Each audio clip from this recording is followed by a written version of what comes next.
Three, two, one. Hey, Brad. How are you? Great. How are you? Doing well, thanks. Love to hear it. Thanks for coming on today. Hey, thanks for the invite. I always appreciate it. Absolutely.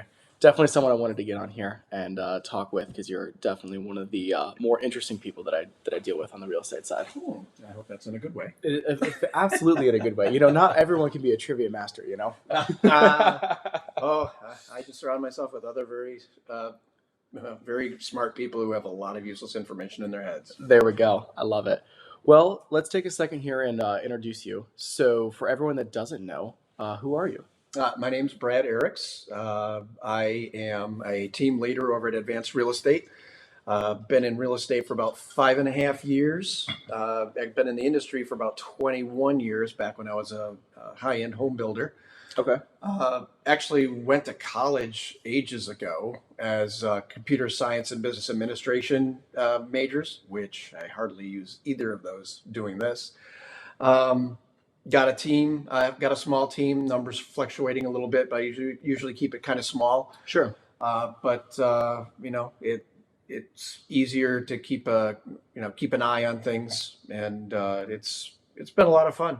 There we go. Yeah, it's a career I should have been in years ago. But when you're younger, married, kids, like, you need that consistent paycheck. Right. And the real estate, when you're first starting out, can be quite a challenge if you're looking for that consistent paycheck. Oh, absolutely. Well, let's talk about your prior experience too. You said you were a production home builder for a while, right? Actually, I used to help run a high-end home building business. Oh, okay. Gotcha. For about 7-8 years. Nice. I used to be president of the building association for a little while, back when the Lake County and the Porter County associations merged, when the economy went south. That's essentially when that all happened. And then I got out of that industry and muddled around a little bit, decided I got sick of other people's bad decisions influencing my income. So I decided to do real estate. There we go. I love it.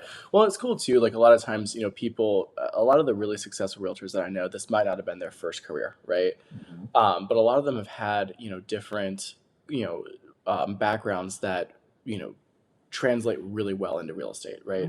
So obviously, with your background of, being a home builder, that works out really well, right? Yeah. That transition, I think that the learning curve was a lot easier to handle because I already had a bunch of connections in the title world and the lender world. And knew a fair number of realtors. So that worked out really well. I love it. Awesome. Well, let's talk about, you've been a realtor for a number of years now. And you said you were a team leader over at Advanced Real Estate, right? Yes. So let's talk a little bit about that. So, like, when did you start your team? How long were you in the business before you took on that role? Oh boy. I think that started probably about 3.5 years ago. Okay. I am naturally a trusting person and always wanted to see the best in people. And I think with that, I was a little too optimistic. Sure. My vetting process was not as good as it is now. So I very much pick and choose who I decide to bring on my team. So Okay. I've had a few interviews where I've just said, no, this isn't going to work out. Just not the best fit for both of us. And just no point in pursuing it. Right. But I've got one right now, and I think I might be getting another person coming up here sometime soon. And I think I've got room for probably one more if I could find another good real estate agent who's willing to work. That's great. It's a challenge finding somebody with that right work ethic, right? Rather than somebody who thinks that, okay, well, I'm just going to get this phone call, boom, now I get a commission check. It's like it takes a lot of follow up with people, and sometimes it takes months or years for a deal to actually happen. Right. No, for sure. And I think that, too, like, because I've obviously, done something similar where I've had people work for me or, had to hire and fire and all that stuff too. And it's one of those things where when you're searching as a business owner for that person to fill that position, right, you have to be extremely slow to hire and quick to let them go, right? If it's not the right fit, obviously, you're doing everything you can as the business owner to make their work situation successful. But again, like you said, you have to find that right person, right? Yeah. And especially in our industry, it takes a certain type of person to do it. as far as like to have like the best success for it, right? Mhm. And I feel like almost anybody can do it, but to your point, you have to have the drive for it. Yeah. So Yeah. You need to be a self-starter. You need to have that work ethic. You need to be motivated. I mean, if it's somebody where you just want to do it part-time, I'm not willing to take somebody who's just going to, do it like evenings and, occasionally like every other weekend. It's just a recipe for disaster. It's just a waste of time and money on everybody's part. right, of course, absolutely. So, what are the different specialities that your team focuses in right now?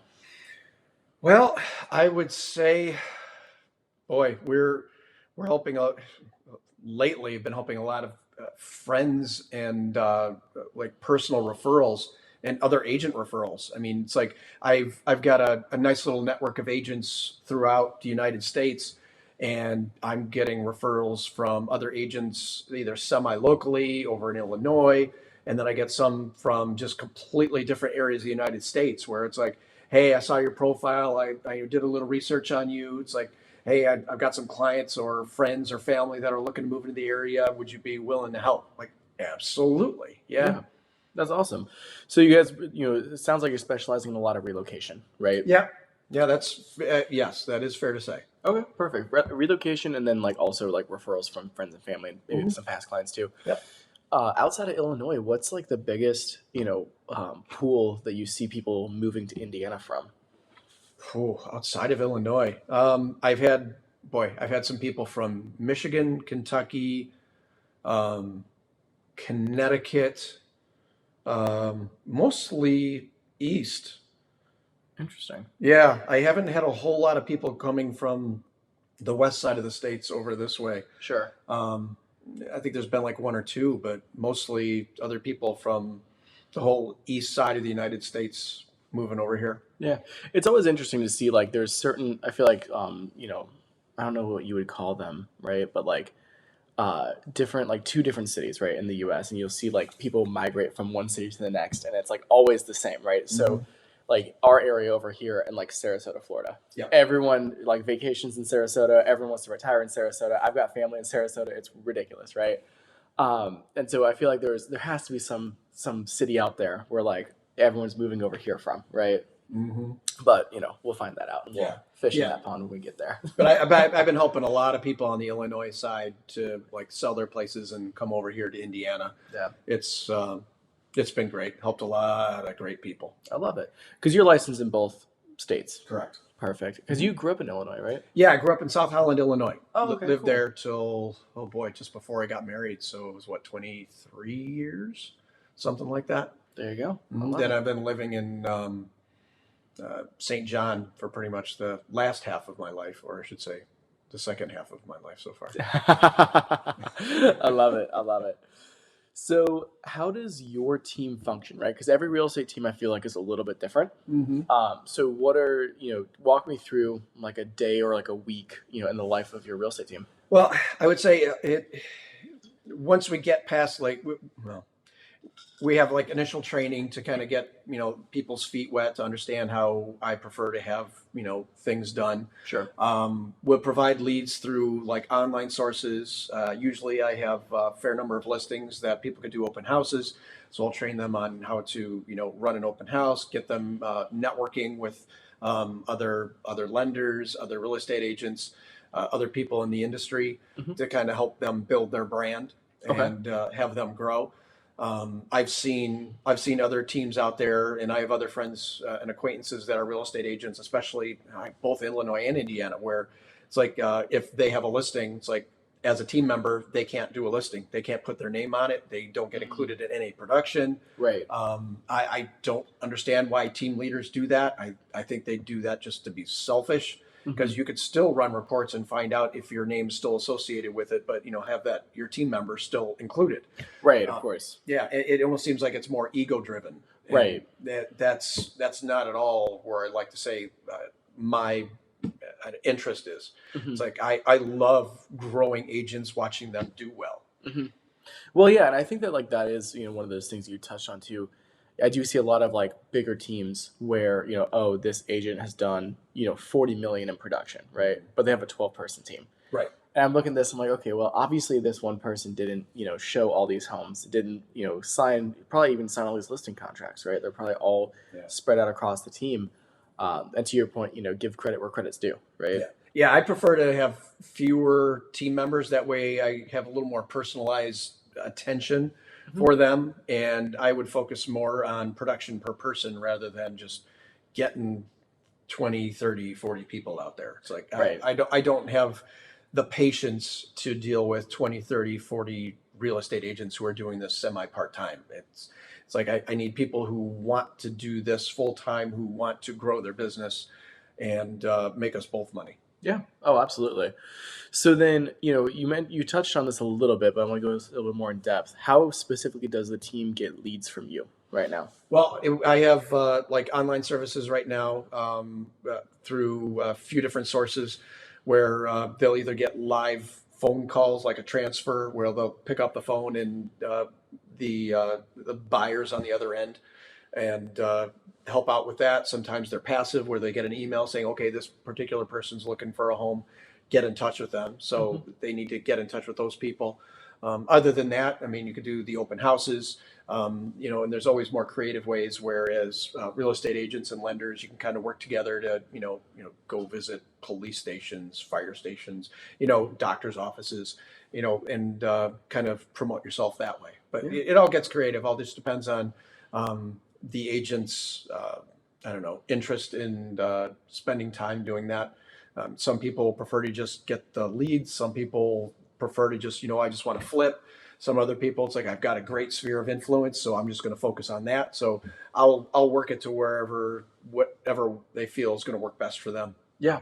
Well, I love that too, because I feel like real estate is not, one of those like one or two dimensional kind of things. You can do a lot of different stuff with it, right? Oh, yeah, absolutely. So, I love that you're able to have that personalized approach, with your team, finding out what they're successful at and what they want to do, and finding ways to help monetize that for them. Yeah, I bet. Absolutely. So let's say somebody is watching this podcast today and they just got their real estate license, or maybe they've been a realtor for 1 or 2 years, right? Mm-hmm. And, they want to maybe take a different look at their business, right? Mm-hmm. If they're thinking about joining up with a team, what are some things that you would advise them to look into when they're interviewing different teams to join?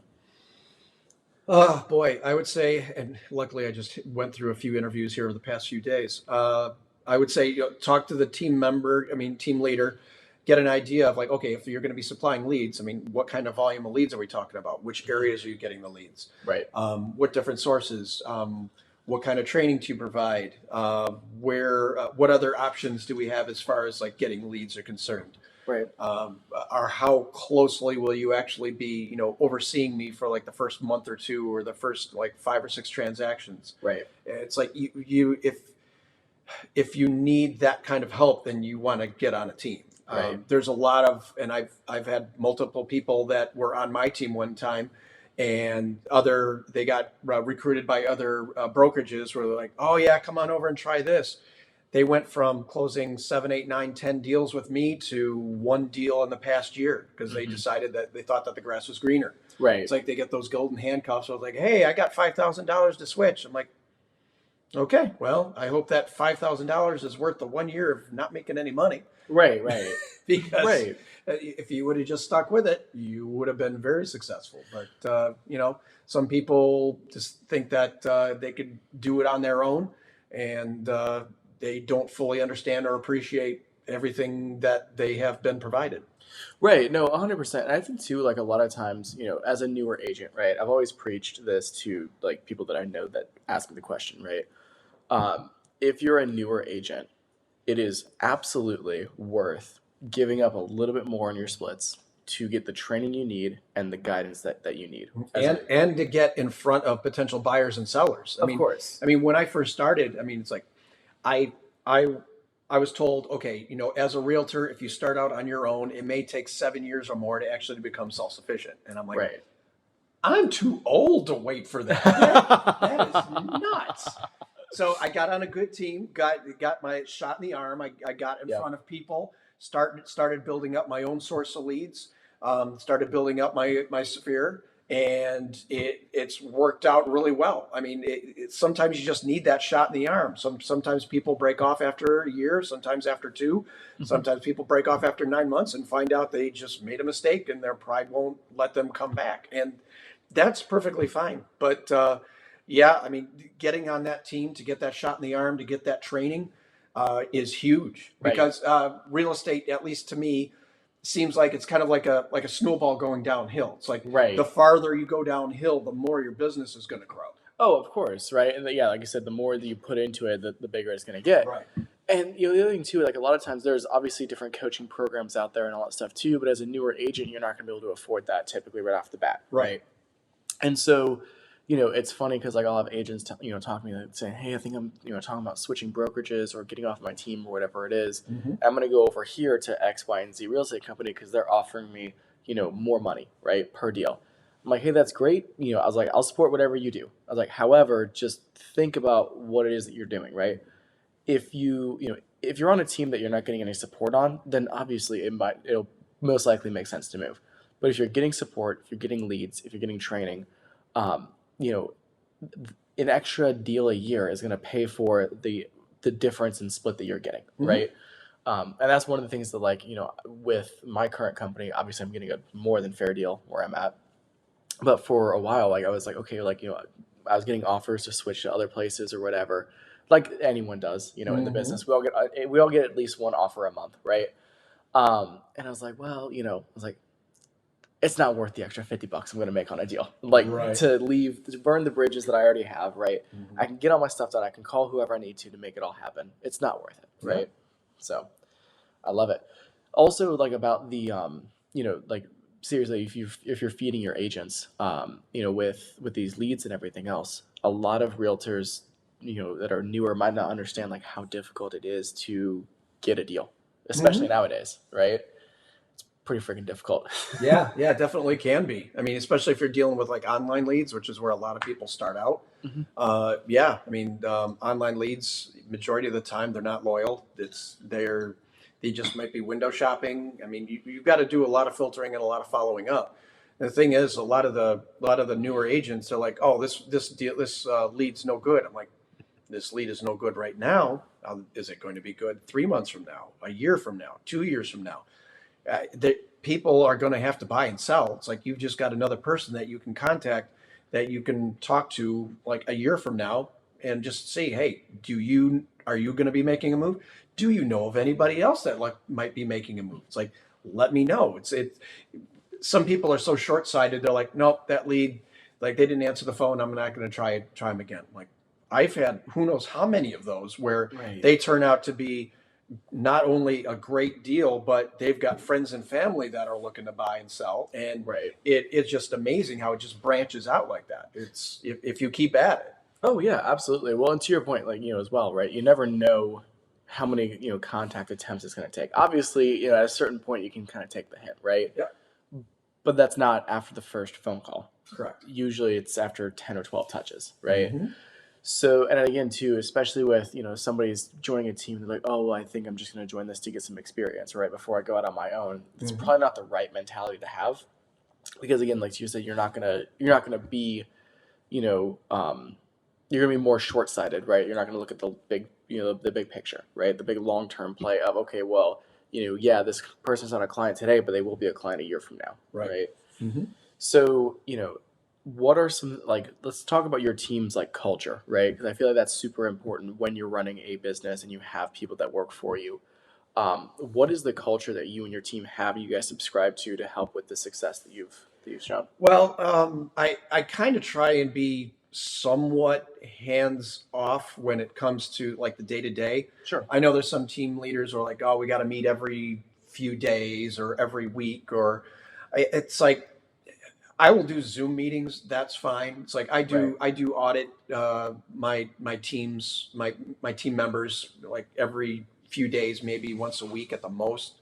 But it's like, hey, it's like and I try and be a little constructive. It's like, "Hey, have you tried calling this person?" It's like you got to rotate between different ways to try and contact them. It's like, well, it's kind of like trying to pull like some of the hurdles out of the team member. It's like, Mhm. okay, this is what you're running into. This is how I have dealt with it in the past, or I Right. know other people have dealt with it in the past. So, I mean, you're constantly learning in this industry. Right. I mean, I mean, the story I heard today from one of my team members is like, oh my gosh, it's like, I know I've been in this industry for quite a while, but it's like you never hear the end of these odd stories and Oh the yeah. odd There's situations. always It's something. nuts. Oh yeah. Well, and so like that's one of the things that I love too about, having, being in that leadership role, right? Is that now you don't get to just solve your own problems. You get to solve everybody's problems, right? And so having those powwows, I do a sales training, once a week with my team. And, we go through, okay, like what are some issues that you're having right now? Like, is there a challenge on a deal, right? Do you have a client that you talk to that you weren't able to get approved? Why were you not able to get them approved? Let's go through some more training on that side. Because the more information you give that team member, maybe it's a sales objective or a, objection, right? Maybe it's a particular client scenario, whatever it is. The more training that you give, obviously, the more problems that you solve, the more money that team member is going to make, and the more money you're going to make too, which is at the end of the day, the reason why we're in business, right? Yeah. So, Yeah. We're both the team leader and the team member are both in the business to make money. So right. we're both trying to help each other out. Yeah, absolutely. We're both trying to be as financially successful as possible because at the end of the day, that pays the bills, keeps the lights on, and then we can go, be generous and do whatever we want to do at that point, right? Exactly. So, what are some other things you want to touch on when it comes to real estate, your business? Maybe some crazy stories you want to share about real estate. Like this is your time to be an open book here. Wow. I don't know. I don't know about crazy stories. I mean, some people ask what are the pros and cons of being in real estate. Sure. Sometimes the worst part of being a realtor is the other realtors. So you get other realtors who just don't respond to texts, phone calls, emails. One of the big things out there right now where a lot of realtors are complaining about is just other realtors not giving feedback on showings. It's like if you've got a listing and somebody's shown your home, it's like you want to get some feedback so you can provide that to your sellers. And I've run across agents who have blocked that phone number coming from the automated system. I've got other agents where it's like you can text them, no response, call them, oh yeah, let me look into that, no response. It's like you get a bad reputation really quickly once you start being this way. It's like there are like if you have a reputation like that and another buyer's agent sees your name on a listing, you're looking at that with your client like, oh, I really hope my client doesn't decide to buy this house because that agent is just a nightmare. Right. And that's actually one of the things that I use to help me get listings. It's like, hey, I respond to my phone. I respond to texts, calls, emails. I have an assistant, a processor. It's like we're constantly communicating with people. Right. And I'd like to say I have a good reputation in the industry. Oh, of course. And I'd like to think that when my name is on a listing, that other agents are like, oh, cool. I hope my client decides to go with this one because this guy knows what he's doing. He actually is responsive and can make this transaction smooth for everybody. Right. I think it's all about being a team player, right? When you're in that real estate transaction, and even if you're not, even if your client decides to pass on that house, right? Still leaving feedback is important because it tells the sellers and obviously the seller's agent, what about their home might not have fit the criteria. And sometimes it's just, hey, it's a beautiful home. My client just wasn't the right client for this place, right? Yeah. I mean, honestly, some of the feedback I use the most is my client just didn't feel like it felt like home. I'm like, okay, I get it. Yeah. I mean, so there are some properties where you walk in with a buyer and it feels like a house. And there are other ones where like, oh, I could live here. This is a home. Right. And you could tell when you're walking somebody through and where that light goes off. It's like, oh, this is it. Right. No, absolutely. And I think too, a lot of people, I feel like personally, when it comes to, real estate agents and mortgage lenders too, that, most of them are getting out of the business at this point or have already exited, that they thought it was going to be a super easy paycheck. Right. And they're like, oh, this is like a really great way for me to make some extra money and, just crush it and then go to Vegas or whatever. Right. guy. I tell you, the first 3 years in this industry, I lived and breathed real estate. I had a mortgage, car payment, child support, and then all the other bills that go with it. And Hmm. I had no other full-time job. So I had that fear in me where it's like I had to pay the bills. So Right. when I first started, I was in the office from 8 to 5. And unless I was out there doing showings, I was working. It's like I Right. followed up with prospects, clients. Once I got done with that, I was figuring out other ways to market myself. Yep. I mean, you have to live and breathe it for a while. Oh And yeah. I it put a strain on relationships I was in, my social life. Hmm. It was a challenge, but 5.5 years later, it's definitely paying off. But yeah, my quality of life was rough there for a little while. Not everybody has to be that way, but Hmm. mine was in order to get to where I am. Right. Well, it's super respectable that you were able to accomplish that too, right? Especially with everything being on the line that way. Mm. And I think that a lot of people, they don't see that, right? Or they don't understand that this is what that is, right? And so that's where you have, some agents that don't leave feedback on showings, right? Because they don't understand that their job is more than just opening a door, right? Mhm. And then with mortgage lenders too, like, you don't get paid off of pre-approvals. You get paid off of getting your client into a home, right? Yeah.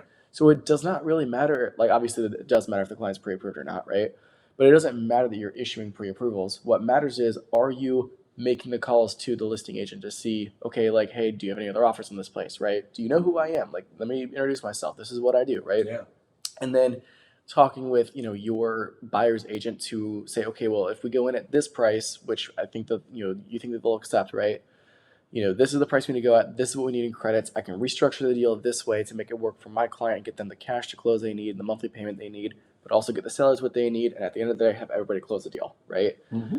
And there's so much more work that goes into that, and so much more effort on everyone else's side. But at the end of the day, it gets our clients what they want, and that's why they hired us to begin with, right? Exactly. So I love that.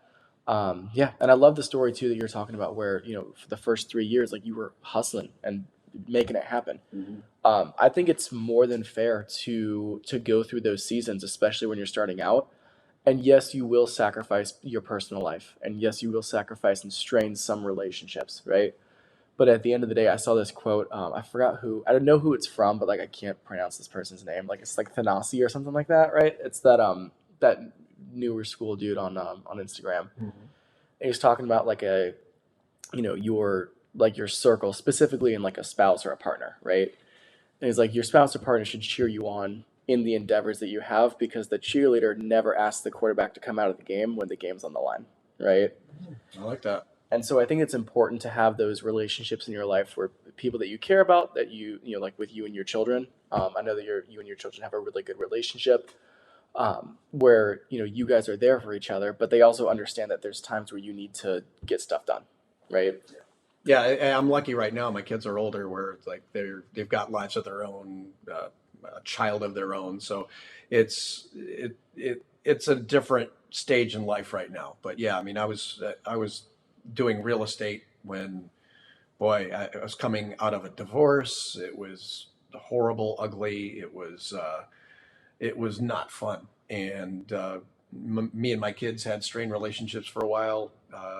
Luckily, they've seen the hard work, how it pays off, Hmm. and yeah, I mean, it's great now. Got a great relationship with them. I was hoping that at least one of them was going to be getting into real estate coming out of high school, but didn't get any of them, unfortunately. But I've got a few of them that are constantly, like, well, I wouldn't say constantly, but they're keeping the word out. It's like getting me some business. It's like I've got one that does heating and air conditioning, and Oh, he's nice. got me one great woman to help. I helped her sell her home. So I've got a few others that are coming, but yeah, I mean, it's like they're putting the word out and helping out their dad, which is super nice and good to see. Absolutely. Awesome. Well, Brad, I appreciate you coming out here. Are there any closing thoughts? Anything else you want to say? Maybe if there's someone that is watching this thinking about joining your real estate team, how can they find you? Let's Yeah, get some closing thoughts just here. yeah, you can look me up on social media, Brad Ericks. I think there's like 3 Brad Erickses out there right now for different reasons, but yeah, my phone number is 219-712-8255. 888-878-6452. Call or text, and be happy to talk to you about options and see if it would be a good fit for both of us. Awesome. I love it. I'll link to your socials too in the description as well. So Outstanding. everyone can get that information. But Brad, thank you so much for coming on the podcast today. I appreciate it. Thank you. Absolutely. We'll get you in here for part 2 soon, okay? Outstanding. Thanks, sir.